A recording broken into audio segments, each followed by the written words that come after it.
Quoiqu'elle fût laide, sèche comme un cautré et bourgeonnée comme un printemps, certes Madame Dubuc ne manquait pas de partis à choisir.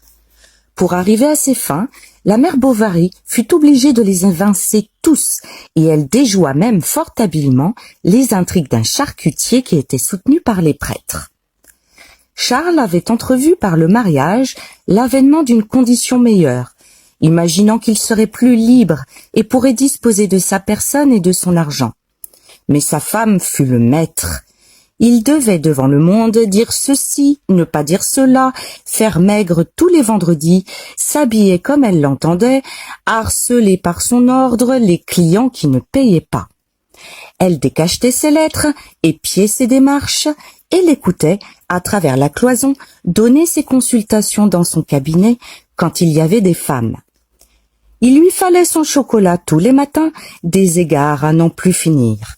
Elle se plaignait sans cesse de ses nerfs, de sa poitrine, de ses humeurs.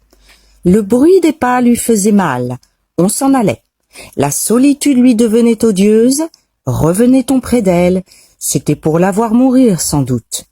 Le soir, quand Charles rentrait, elle sortait de dessous ses draps, ses longs bras maigres, les lui passait autour du cou et, l'ayant fait asseoir au bord du lit, se mettait à lui parler de ses chagrins.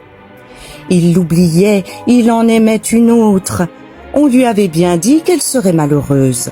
Et elle finissait en lui demandant quelques sirops pour sa santé et un peu plus d'amour.